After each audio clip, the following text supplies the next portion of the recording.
I was doing really well with the timing of this paper when I did question 1, 2, and 3, and even 4A, but then B just wrecked me. I was like, does it really want us to do that amount of expanding and simplifying for 4 marks? But turns out it does.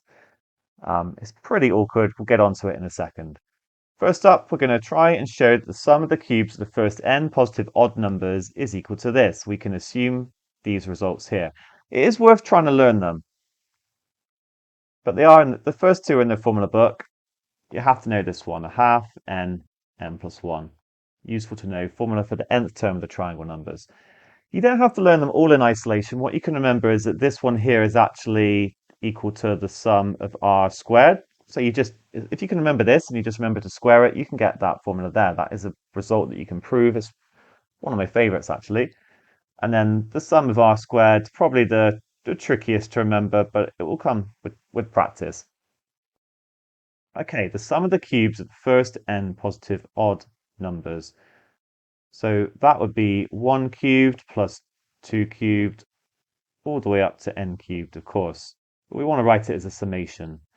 So I want to start from r equals 1, because all of these formulae that we have here, as you can see, start with r equals 1, and we're going up to n. And I need to make sure that my numbers are odd. Now you might go with 2r plus 1, but when you put 1 in, actually your first number would be 3. So yeah, you could say I'm going to start with 0, but no, you don't want to do that because look, these formulae all have r equals 1. So instead, just change this to a minus. And there we go. This is the sum of the first n n positive cubes of the first n positive odd numbers written in summation notation. So let's expand, and we're going to then use the formulae. And, this is a binomial expansion. I mean, you could get your triple brackets out if you want, but I'm instead going to get Pascal's triangle out. You might have learned it by now that it's just going to be 1, 3, 3, 1. But we are going to get 2r cubed plus 3 lots of 2r squared times minus 1 plus 3 lots of 2r times minus 1 squared plus minus 1 cubed. All of this technically in a bracket. I've kind of run out of space here. Good. Let's just keep an eye on what we're trying to get to. In fact, I'm probably gonna need more space. I'm gonna bring this down, but that's where we're headed.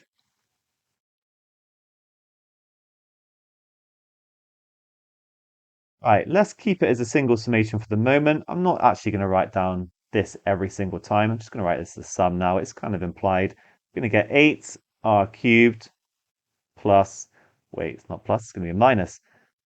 So 2 squared is 4 times 3, 12. It's going to be minus 12r squared, then plus 6r, then minus 1. Okay, now to separate it, we can separate them into 4 individual summations and we can bring any constants out because if you are timesing all of your terms by 8 as you're adding them, you can just add them and then times by 8. We're just factorizing it out. So it becomes this.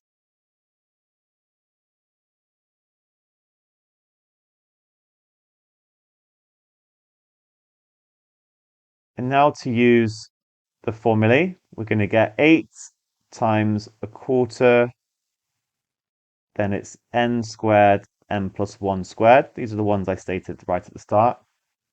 Minus 12 times 1 over 6 n plus 1 times 2n plus 1. Then plus 6 times a half n plus 1. And if you sum n lots of 1, you just get n. We're going to be minusing n.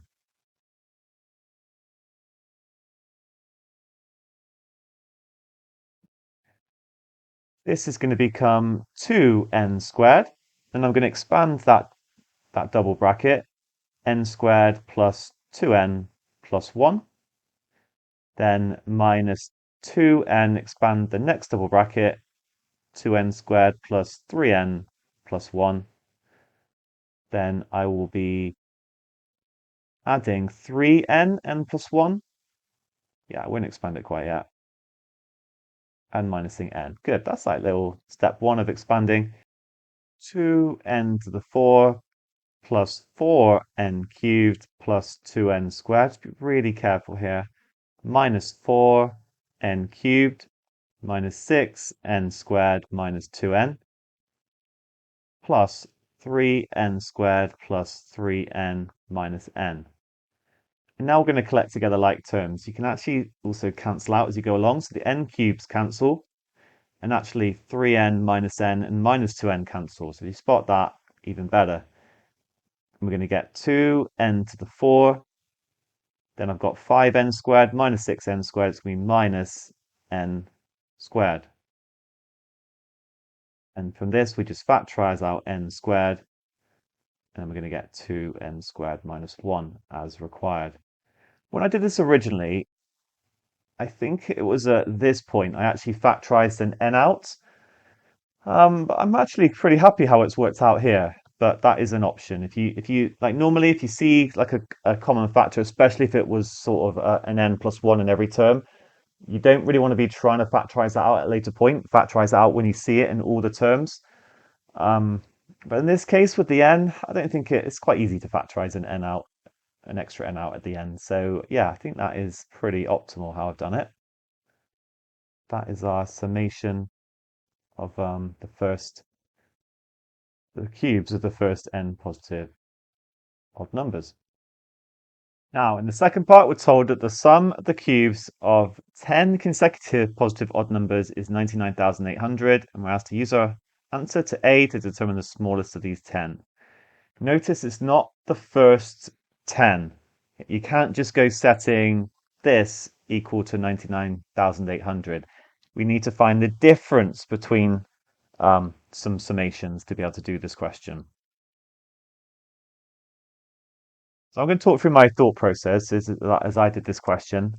The first thing is I thought to myself, right, I want the sum of 10 numbers. So I'm going to go from R equals K up to R equals K plus 9. Now, why I wrote R equals there, that's normally implied at the very top. That is going to be me adding 10 numbers together. And then if we use our 2r minus 1 cubed again, you can see we're going to get 2k minus 1 cubed plus 2 bracket k plus 1 minus 1 cubed. And there will be 10 numbers here because imagine putting in k equals 1, then it'll go up to 10. We just need to add 9 on, don't be adding 10 on. I'm actually going to refine that in a minute, but that was my go-to. And this is equal to 99,800. I've created an equation. Now, remember, we've got this result up here, and that was for the sum from r equals 1 to n of 2r minus 1. So we want to be able to use that.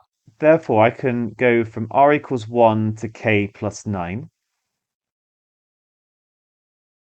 Add up all of these cubes, but then minus the sum from r equals 1 to k minus 1. So we're summing from 1 to k plus 9, but then if I minus the sum from 1 to k minus 1, I'll be left with k plus 1 up to k plus 9. And the reason we want to write it like this is now we can use this result. Now, when you use this result, let me write it down, I might as well. So we will get, so now my n squared is going to be k plus 9 squared, and I'll get 2 k plus 9 squared minus 1. And then I'm minusing the same thing, but I'm subbing in k minus 1.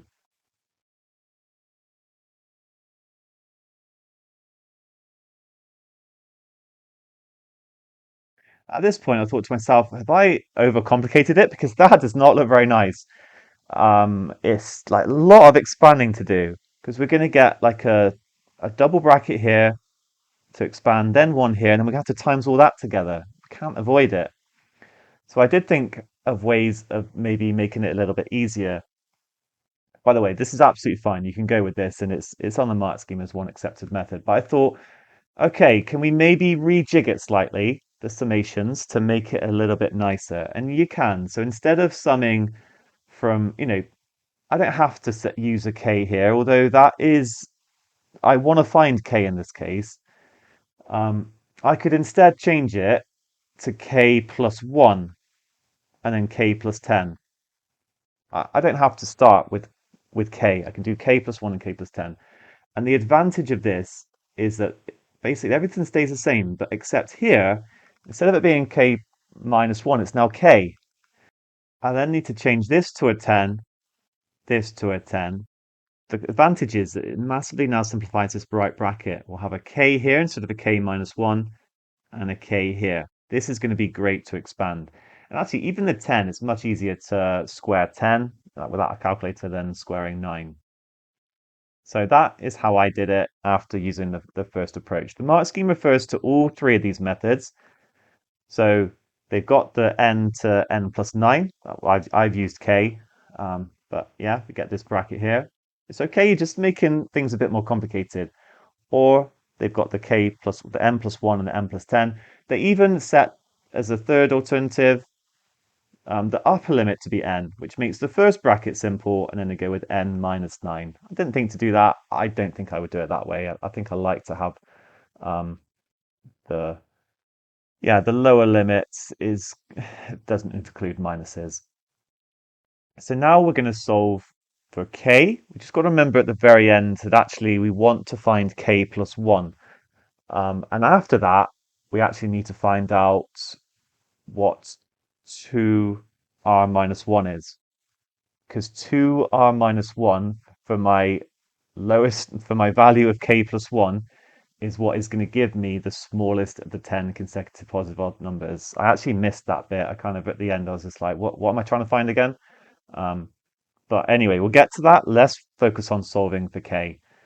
We can't avoid it. We're going to need to multiply out these double brackets. So I'll get k squared plus 20k plus 100. And then I've got two lots of it. So now I'm going to get 2k squared plus 40k plus 200, but then I'm minusing 1, so it'll become 199. Okay, so that bit wasn't too bad. And then I'll have minus, it will become, do you know what, I might just leave it as it is for the moment. K squared 2k squared minus 1.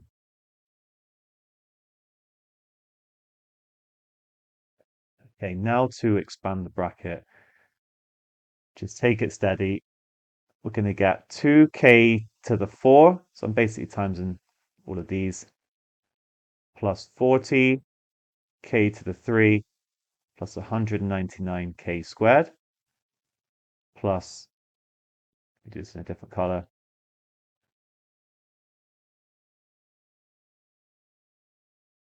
plus 40k cubed, plus 800k squared, and then it's, what is it, 20 times 199, that ends up being 3980.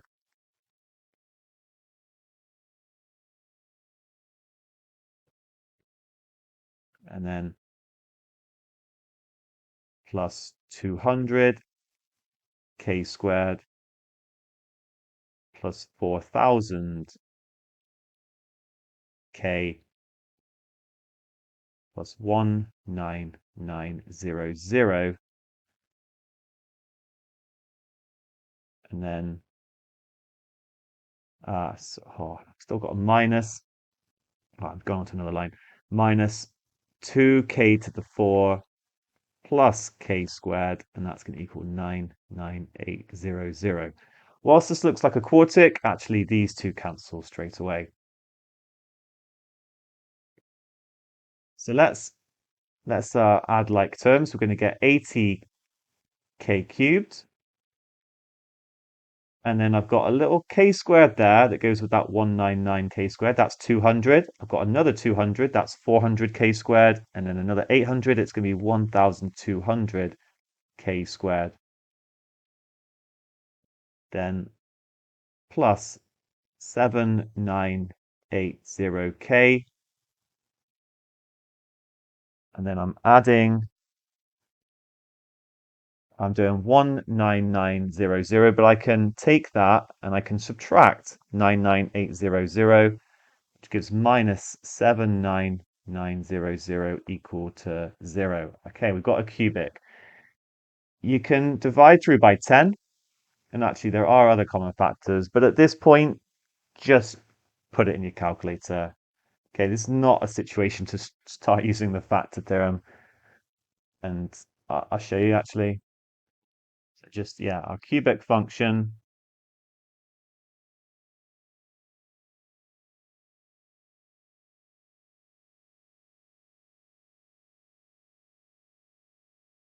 I gotta say, like, when I did A-level maths, I didn't have a cubic function, which would mean that this sort of question just couldn't be asked to me. Because it'd be like, I suppose you could always say, show that the cubic is this, but no, it's just because, you wouldn't be expected to then solve the cubic from scratch. So I do like the fact that, we've got this powerful technology that will just do it for us, but we're still being like really challenged on other parts. So 798, and then it's minus 7990. Okay, and we get 5, or we get a couple of complex solutions.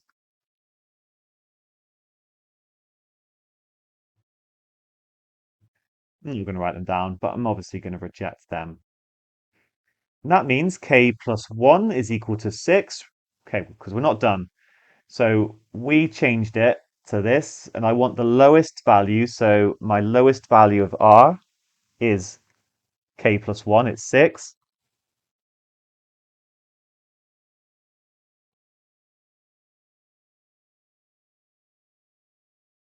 And therefore, the lowest odd number,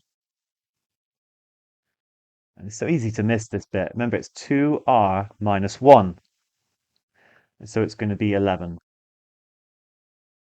And that is our answer. In fact, the summation was 11 cubed plus 13 cubed is 15 cubed. And then what was the last one? We were going up to k plus 10. So that would be 15. If we sub it in, it's going to go up to 29. I hope I haven't made a mistake here. And it's that's equal to 99,800.